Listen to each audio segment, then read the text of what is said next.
Hello students, welcome to Haldar E academy online platform. আজ আমি তোমাদের ক্লাস 9-এর দ্বিতীয় অধ্যায় ধীবর বৃত্তান্ত পড়াবো। ধীবর যে শব্দটা সেটার অর্থ হচ্ছে জেলে, এবং বৃত্তান্ত মানে হচ্ছে সম্বন্ধীয়, মানে তাদের মুখের যে গল্প বা কথা সেইটা, মানে ধীবরদের বা জেলেদের যে আলোচনা বা কথা সেটা সম্পর্কে কিন্তু এখানে বর্ণনা করা হয়েছে। এটি লিখেছেন হচ্ছে কালিদাস। তোমাদেরকে প্রথমেই বলে রাখি, কালিদাসের মহাকবি কালিদাস একজন মানে তৎকালীন সময়ে, মানে মধ্যযুগীয় যে টাইমটা, সেই টাইমে কিন্তু একজন বিরাট বড় পণ্ডিত ছিলেন। প্রথমে তিনি সেইভাবে হয়তো জ্ঞান অর্জন করেন, কিন্তু পরবর্তীকালে দেখা গেছে যে একটার পর একটা গ্রন্থ লিখে গেছেন, এবং তিনি সংস্কৃতে তাকে কিন্তু মানে পণ্ডিত ধরা হয়। তো তারও এই যে গ্রন্থটা, এই যে রচনাটা, এই নাটকটা, এটা কিন্তু অভিজ্ঞান শকুন্তলম গ্রন্থ থেকে নেওয়া হয়েছে, এবং অভিজ্ঞান শকুন্তলমের ষষ্ঠ অঙ্ক থেকে কিন্তু এই যে পাঠটা আমাদের আজকে পড়বো সেই অংশটা কিন্তু নেওয়া। এটা একটা প্রথমে বলে রাখি, এটা কিন্তু কোনো গল্প নয়, এটা একটি নাটক, একটি দৃশ্য কাব্য বলা যেতে পারে, দৃশ্য নাটক। এটার বাংলা যেটা আমরা পড়বো, সেই বাংলা তর্জমা কিন্তু রচনা করেছেন সত্যনারায়ণ চক্রবর্তী। তো তোমাদের আমি প্রথমে এই যে আজকে গল্পটা পড়াবো, সেই গল্পটা অভিজ্ঞান শকুন্তলমের যে মূল দুই ক্যারেক্টার আছে, শকুন্তলা এবং দুষ্মন্ত, তাদের সম্পর্কিত কিভাবে কি বৃত্তান্ত ঘটেছে, কি ঘটনাটা ঘটেছে সেটা প্রথমে আলোচনা করব, তারপরে মূল পাঠ্যাংশে আমরা যাব। ঠিক আছে? তো চলো আমাদের আজকের যে ক্লাসটা সেটা শুরু করা যাক।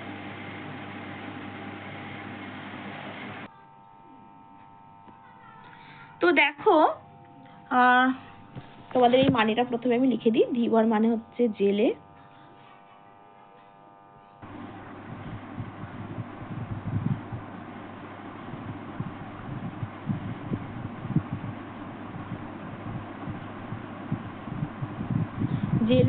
এবং মুখাশ্রিত যে কথা সেটার অর্থ হচ্ছে বৃত্তান্ত।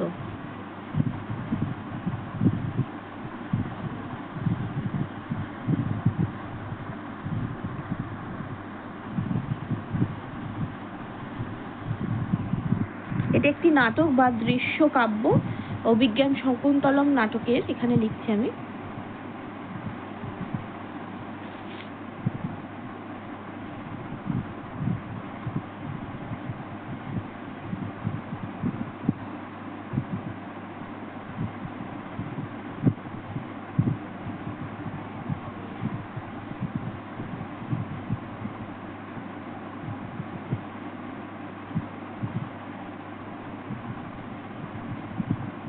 নাটকের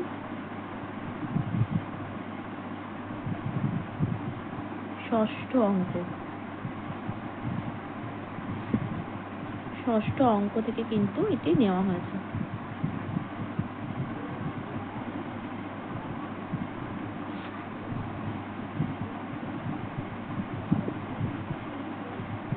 ঠিক আছে? তো তোমাদেরকে প্রথমেই আমি যেটা বলবো সেটা হচ্ছে মেন ক্যারেক্টার, যেটা বললাম দুষ্মন্ত এবং শকুন্তলা। দুষ্মন্ত একদিন প্রচুর শিকার করতে বেরিয়েছিল একটা জঙ্গলে, এবং সেখানেই তার শকুন্তলার সঙ্গে তার প্রথম সাক্ষাৎ হয়। শকুন্তলা মহর্ষি কর্ণের আশ্রমে কিন্তু পালিত কন্যা ছিলেন, মহর্ষি কর্ণের পালিত কন্যা ছিলেন, এবং শকুন্তলার যে বাবা মা ছিল, আসল যে বাবা মা, তার পিতা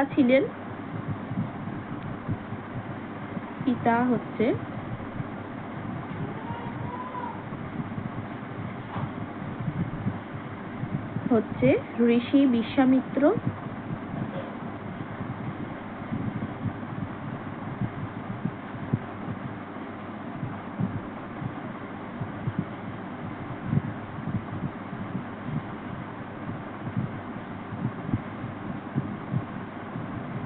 ও মা হলেন অপ্সরা মেনকা।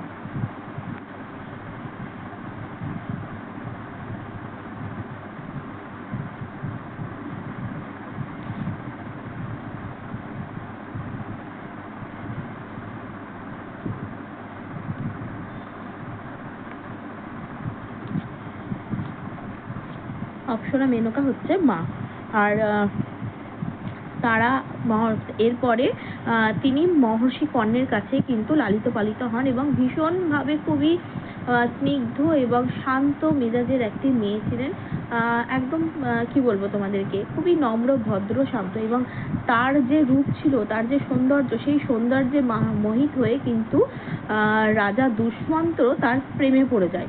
এবং তারপরে কি করে, একদিন মহর্ষি কর্ণ তার আশ্রমে অনুপস্থিত ছিলেন, তো তার অনুপস্থিতিতে কিন্তু সে তাকে বিয়ে করেন। তো দেখো এখানে যে বলেছে, মহর্ষি কর্ণের তপবনে তার অনুপস্থিতিতে শকুন্তলাকে বিয়ে করে রাজা দুষ্মন্ত রাজধানীতে ফিরে গেলেন।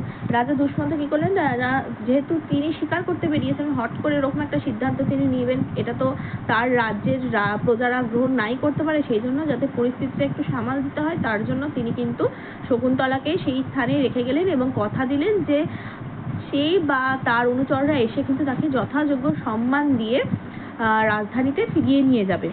কিন্তু দীর্ঘ সময় পরেও শকুন্তলার খোঁজ নিতে কোনো দূত তপবনে এলো না। এরপরে কি হলো, যে রাজা দুষ্মন্ত যখন রাজ্যে ফিরে গেলেন, তখন কিন্তু তার আর কোনো হুঁশ থাকলো না, তার আর কোনো কি বলবো তোমাদেরকে, শকুন্তলার সঙ্গে যে তার একটা প্রণয় সম্বন্ধীয় সম্পর্ক স্থাপন হয়েছিল, তার যে এটা একটা ভালো লাগা, একটা ভালোবাসার জায়গা, সেই জায়গাটা কিন্তু তার মাথা থেকে পুরোপুরি বেরিয়ে গেল। এবং কেন বেরোলো সেটাও কিন্তু তোমাদেরকে জানাবো, এরপরে কি ঘটনা হলো সেটাও পুরোটা জানাবো। তো তিনি স্বীকার করে যাওয়ার পর নিজের রাজ্যে গিয়ে কিন্তু শকুন্তলাকে পুরোপুরিভাবে ভুলে গেলেন। এবং শকুন্তলা তখন তার যে এই ভাবনা, যে হঠাৎ করে কি হলো, রাজা দুষ্মন্ত আসলো, তার প্রতি যে তার একটা আকর্ষণ, তার ভালো লাগা, সেগুলো কিন্তু সে স্মৃতিচারণ করতে থাকবে। তো এই সময় দেখো, স্বামীর চিন্তায় যখন শকুন্তলা অন্যমনা, তখন তপবনে এলেন ঋষি দুর্বাসা।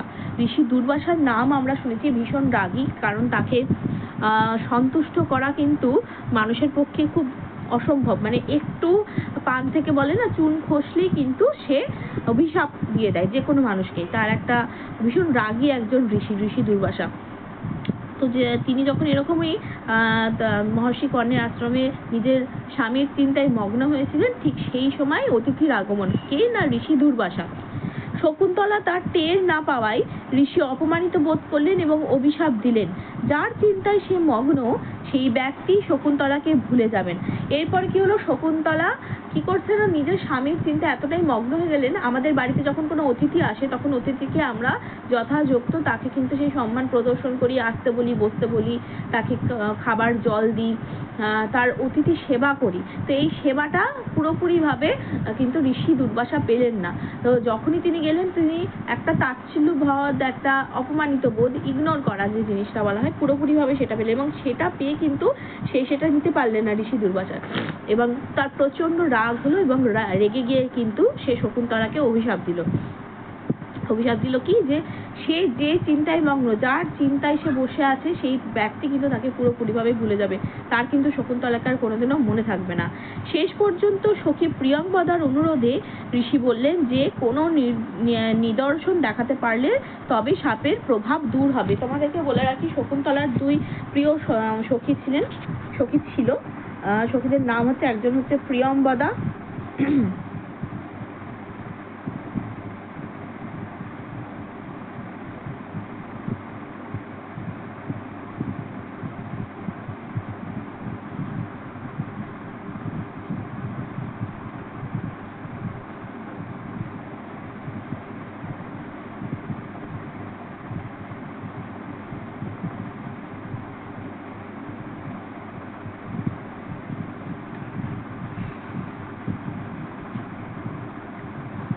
দাঁড়াও,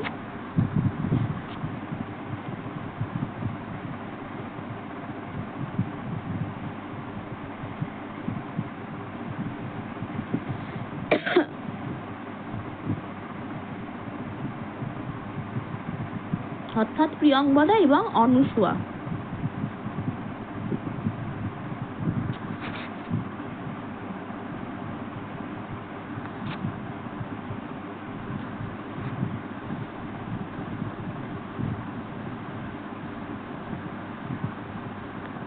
প্রিয়ংবদা যে শব্দটা, এটার অর্থ হচ্ছে প্রিয় যে কথা বলে।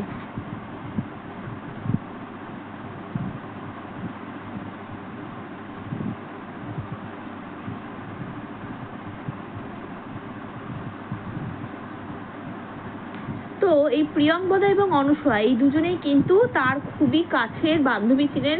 প্রিয়ংবদা এবং অনসূয়া সবসময় শকুন্তলাকে খেয়ালে রাখতেন এবং তিনি কি করছে না করছে শকুন্তলার পুঙ্খানুপুঙ্খ কিন্তু তাদের নখদর্পণে ছিল। তারা সেই সিচুয়েশনটা, সেই অবস্থাটা পুরোপুরি বুঝে নিয়েছিল এবং প্রিয়ংবদা তখনই যখন দেখলেন যে ঋষি দুর্বাসা তাকে এভাবে অভিশাপ দিচ্ছে, সে কিন্তু অত্যন্তভাবে আশঙ্কিত হলেন এবং অত্যন্ত দুঃখ পেয়ে তখনই তার কাছ থেকে এই সাপ মোচন হওয়ার জন্য অনুরোধ জানালেন। যে তিনি পুরো ঘটনাটা বললেন কি কি ঘটেছে শকুন্তলার সঙ্গে এবং শকুন্তলা যার জন্য এতটা চিন্তিত কেন, সমস্ত ঘটনা খুলে বলার পর কিন্তু ঋষি দুর্বাসা তাদের সাপ মোচন হওয়ার যে উপায় সেটা কিন্তু বলে দেয় যে কোনো রকম নিদর্শন মানে কোনো চিহ্ন বা স্মৃতিচিহ্ন থাকলে সেটা যদি দেখাতে পারবে তবেই কিন্তু এই সাপের প্রভাব দূর হবে। এই যে অভিশাপটা যে ব্যক্তি ভুলে গেছিল তার কিন্তু আবার মনে পড়বে। তো তোমাদেরকে আরেকটা কথা বলে রাখি, এখানে যে অভিজ্ঞান শব্দটা বললাম যেখান থেকে এই পুরো রচনাটা নেওয়া, অভিজ্ঞান শকুন্তলম, অভিজ্ঞান শব্দটার অর্থই হচ্ছে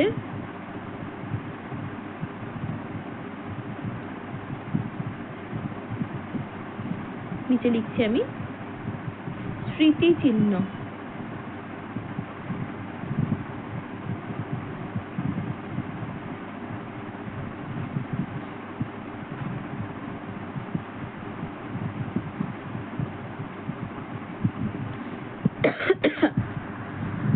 এরপরে কি হলো, দুষ্মন্ত রাজধানীর উদ্দেশ্যে বিদায় গ্রহণের সময় শকুন্তলাকে যে আংটি পরিয়ে দিয়েছিলেন সখীরা মনে করলেন সেই আংটিটিই হবে ভবিষ্যতের স্মারক চিহ্ন, অর্থাৎ সে তার স্মৃতি হিসাবে একটা আংটি কিন্তু তার প্রিয়কে দিয়ে যায় এবং এই প্রিয় বা শকুন্তলা কিন্তু সেই আংটিটা অত্যন্ত সযত্নে রেখে দিয়েছিলেন এবং ঋষি দুর্বাসা যখন উপায় বলে দিলেন তখন এই উপায়টা শুনে কিন্তু তারা দুজনেই খুব নিশ্চিন্ত হলেন, কারণ তাদের কাছে সেই প্রমাণস্বরূপ একটা স্মৃতিচিহ্ন ছিল যেটা দেখে কিন্তু রাজা দুষ্মন্ত শকুন্তলার কথা মনে পড়বে।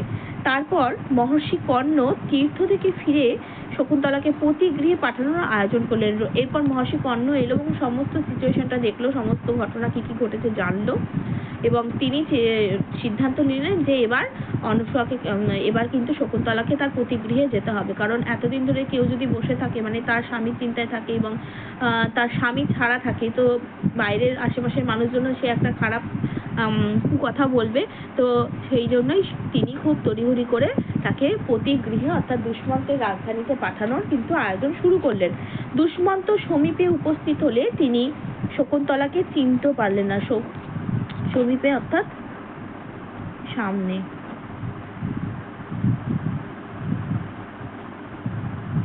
দুষ্মন্তের সামনে এরপর যখন শকুন্তলা এলো এবং তাদের প্রলয়ের কথা বললো, সে কিভাবে কিভাবে ঘটনাগুলো ঘটেছে, তাদের যে বিয়ে হয়েছে সেই সমস্ত ঘটনা যখন খুলে বলে, কিন্তু শকুন্তলা যতই বলুক না কেন যেহেতু অভিশাপ দেওয়া আছে ঋষি দুর্বাসার, তাই কিন্তু তার কোনো কথাই আর মনে পড়লো না। সে ভাবলো যে মিথ্যে কথা বলছে, আমার যে মানে নাম যশ সেটা তার কলঙ্ক নিয়ে আসার চেষ্টা করছে। তাই রাজা অত্যন্ত রেগে গেলেন এবং তখনই কি করবে, শকুন্তলাকে রাজধানী থেকে বার করে দেবে, মানে পুরো রাজসভা থেকে বিতাড়িত করবে অত্যন্ত অপমানের সহিত।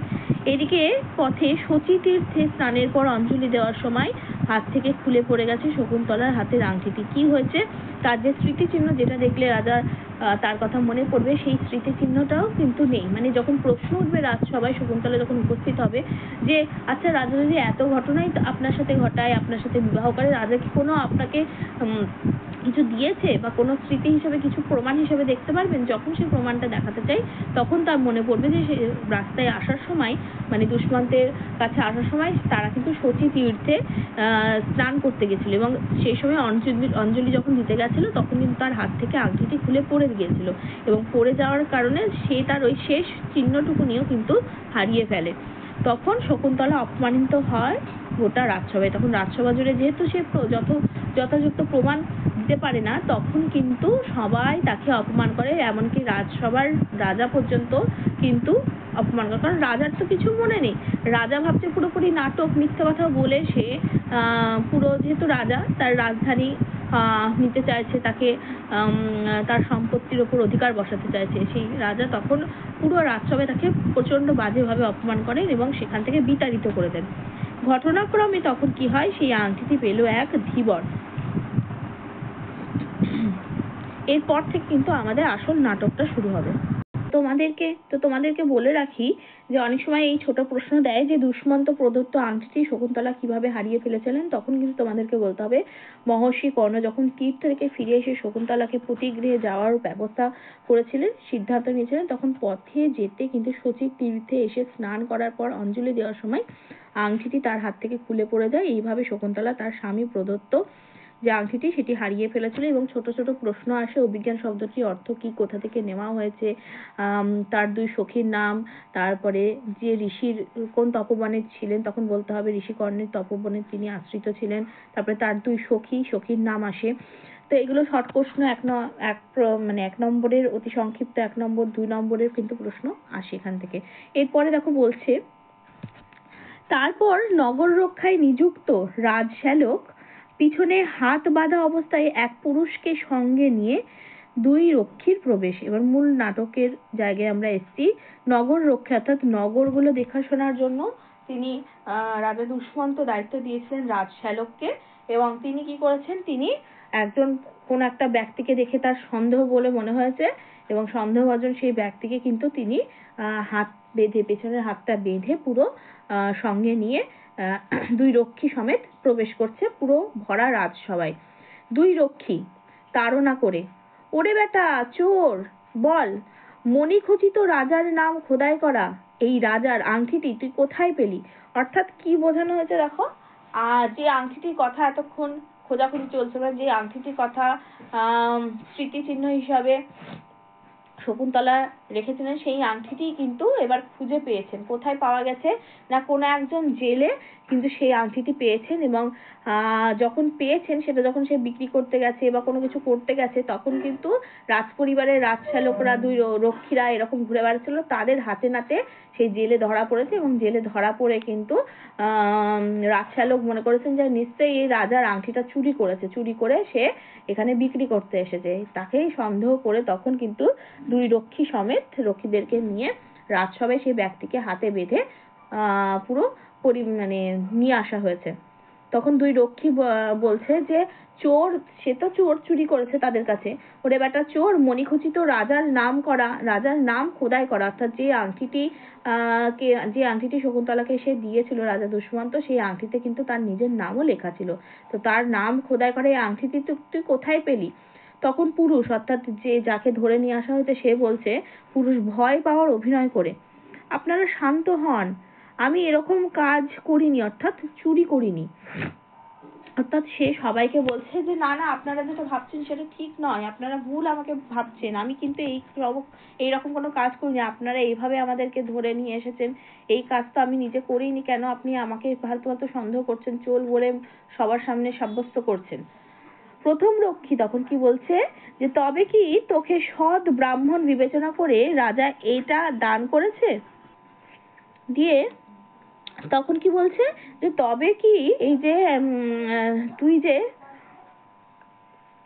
একজন সৎ ব্রাহ্মণ, অর্থাৎ সৎ ব্রাহ্মণকেও কিন্তু ব্রাহ্মণদের অনেক সময় গিফট পুরস্কার বা উপহার হিসেবে দেয় রাজা, তো তোকে কি সৎ ব্রাহ্মণ বলে রাজা এটা দান করেছিল কোনোদিন, যে তুই বলছিস যে এটা চুরি করিসনি, তুই তো ব্রাহ্মণ না, তুই জেলে, তুই কেন এই কাজ করেছিস। অর্থাৎ তাকে কিন্তু আরো উস্কিয়ে দেওয়ার কাজটা কিন্তু করছে, যে তুই ব্যঙ্গ বিদ্রুপ করে বলছে তুই কি সৎ ব্রাহ্মণ হলে তাদেরকে যেরকম দেয় তোকে কি সেরকম ভাবে দিয়েছে, যে তুই এটা রাজা দান করেছে, যে নাকি তুই কোথা থেকে পেলি তাহলে। তখন পুরুষ বলছে, আপনারা অনুগ্রহ করে শুনুন, অর্থাৎ সে অত্যন্ত কাতর ভাবে প্রার্থনা করছে যে তার বক্তব্যটা যাতে রাখা হয়, তার যে কথাটা সে পরিবেশন করতে চাইছে তার কথাটা যেন একটু শোনা হয়। কারণ এতক্ষণ ধরে যা যা ঘটেছে সেটা কিন্তু রাজা রাজশ্যালকরা তাদের নিজের থেকে যেটা মনে হয়েছে, নিজের বানিয়ে নেওয়া যে একটা ধারণা, সেই ধারণাটার উপর ভিত্তি করে কিন্তু তাকে নিয়ে আসা হয়েছে, তার যে বক্তব্য সেটা কোনোভাবে কিন্তু গ্রাহ্য করা হয়নি। আমি একজন জেলে, শক্রাবতারে আমি থাকি। শক্রাবতার মানে হচ্ছে শক্র তীর্থ ঘাট।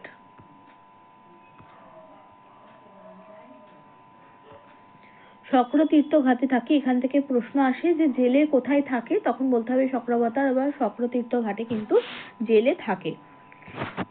তখন দ্বিতীয় রক্ষী বলছে, বেটা বাটপার শব্দটার অর্থ হচ্ছে যে ভুলভাল কথা বলে। ভুল ভাল কথা বলে। বলছে বেটা বাটপার, বেটা ভুলভাল কথা বলছে। আমরা কি তোর জাতির কথা জিজ্ঞেস করেছি? আচ্ছা আমরা তো জানি যে তুই জেলে, আমি কি তোর জাতির কথা জিজ্ঞেস করছি যে তুই বলছিস? তুই আসল কথাটা বল। সেই মানে কড়া নির্দেশ অনুযায়ী কিন্তু তারা ঝাকঝাক ঝাকঝাক করছে, অর্থাৎ প্রচন্ড ভাবে তাচ্ছিল্য করে তাকে কিন্তু অপমান করছে বারবার করে। তখন রাজশ্যালক কি বলছে, সূচক একে পূর্বাপর সব বলতে বলো। অর্থাৎ পূর্বাপর বলতে যা যা হয়েছে, পূর্বের যা যা হয়েছে সেগুলো কিন্তু সব বলতে বলো। মধ্যে বাধা দিও না। অর্থাৎ তুমি কেন বাধা দিচ্ছ মাঝখানে? তুমি বাধা দিও না সূচক। তুমি ও যা যা ঘটনা বলতে চাইছে সেগুলো ওকে বলতে দেওয়া হোক। তখন দুই রক্ষী বলছে, তা আপনি যা আদেশ করেন, বল কি বলছিলি? অর্থাৎ তখন দুই রক্ষী বলছে যে ঠিক আছে, আপনি যা বলছেন তাই হবে। এই তুই বল, তুই কি বলতে চাইছিস বল এবার, সেটা বলছে। তখন পুরুষ বলছে, আমি জাল, বড়শি ইত্যাদি নানা উপায়ে মাছ ধরে সংসার চালাই। আর কি কি দিয়ে সংসার চালায়? দেখো, জাল, বড়শি যেগুলো আর কি মাছ ধরার কাজে লাগে, সেই জিনিসগুলো বলছে আমি কিন্তু এইভাবে আমি মাছ ধরে কিন্তু সংসার চালাই, আমি কিন্তু এই ধরনের কাজ করি না। তখন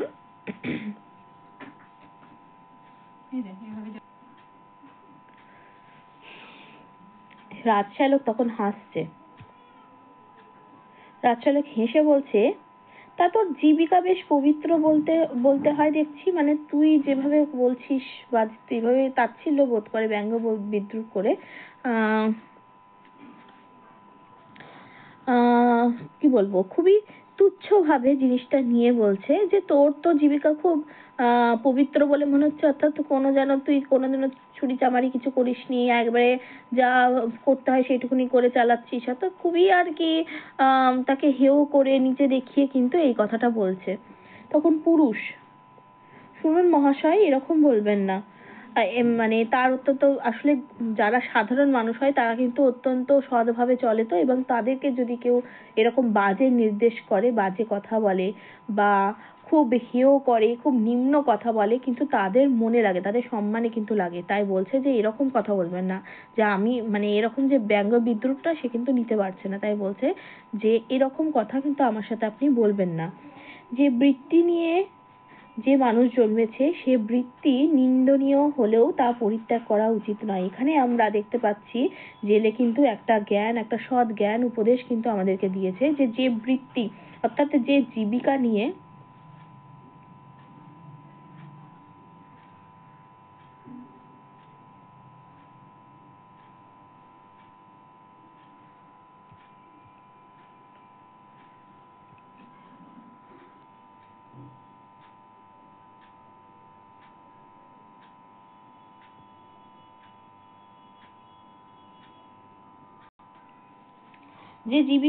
মানুষ জন্মায়, সেই জীবিকা যদি নিন্দনীয় হয়, অর্থাৎ কেউ যদি জেলের ঘরে জন্মায়, কেউ যদি মুচির ঘরে জন্মায়, সে এটা দোষের করে না। ভগবান যাকে যেভাবে পাঠিয়েছে সে কিন্তু সেভাবেই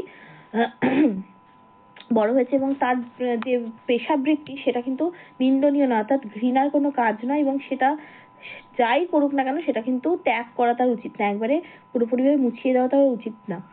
বেদজ্ঞ ব্রাহ্মণ স্বভাবে দয়াপরায়ণ হলেও যজ্ঞ পশুবধের সময় নির্দয় হয়ে থাকেন। বেদজ্ঞ অর্থাৎ বেদে অভিজ্ঞ।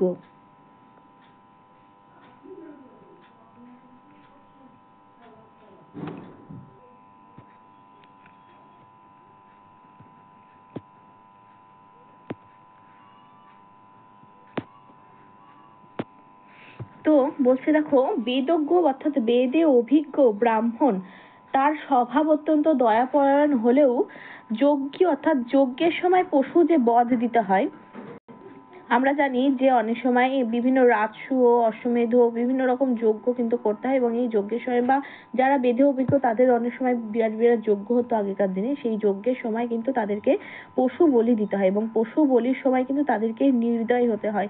অর্থাৎ সেই সময় যদি তাকে অত্যন্ত দয়া সম্বন্ধে হতে হবে, তাহলে কিন্তু সে ওই পশুবধের কাজটি করতে পারবে না কোনোভাবেই। তাই এখানে খুব বড় দুটো লাইন দেখো, জেলেও আমাদের জন্য উপদেশ দিয়েছে। এই জায়গাতে কিন্তু 5 নম্বরে প্রশ্ন আসে যে বৃত্তি নিয়ে মানুষ জন্মেছে সেই বৃত্তি নিন্দনীয় হলেও তা পরিত্যাগ করা উচিত না।